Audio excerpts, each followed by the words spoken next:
and we've got Hayley and Tammy. Good evening to you both. Good evening.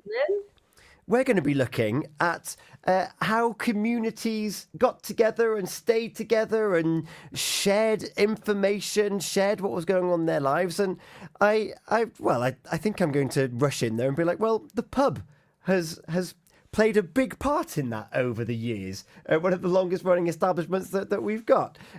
We'll come back to that in just a second. It is Healthy Minds Better Lives, which means that it's already the second Thursday of March, which has crept up on all of us. Only a couple of weeks away from the clocks changing, which is very nice. We often talk about how the seasons can affect us, particularly round in that November, October time when the clocks change for the other way. And here we are now with spring springing, and during glaucoma week, which we're going to talk about a little bit later on with Andy Britton. You might have heard that interview on The Breakfast Show. But also only a couple of days away from Social Prescribing Day. And so social is very much the theme of the show. We'll dig into that in just a few moments. But, well, it's been a couple of weeks since I last spoke to my colleagues here on Healthy Minds. I'm going to start with you, Hayley. How are you getting on? Yeah, I'm good, thank you. I am going to bring up that challenge we set ourselves in January, okay? Because I'm still going at it, although, Tammy, you dipped out, so it's not fair. I feel like a really naughty school child. In February did not go as well, or at least the end of February, but I'm back on it again. You're back on it, okay. Yeah, I had a bit of a dip in February. I got all chaotic again, and my schedule just went completely out the window. But I feel like March, I'm reining it back in. I think there's a few people treating this March time and this spring element and the sun shining to be like, actually, I can come out of hibernation now. I can take back control. Are you feeling rejuvenated in these last couple of weeks? Yeah, and do you know, I've been attending the beach as well. So the half term was lovely. So I had 5 walks over the beach. I try to get down there now once a week at least if I can. I was down tonight before I had a bit of a break this evening, so I went for a walk. That has made a huge difference, mind.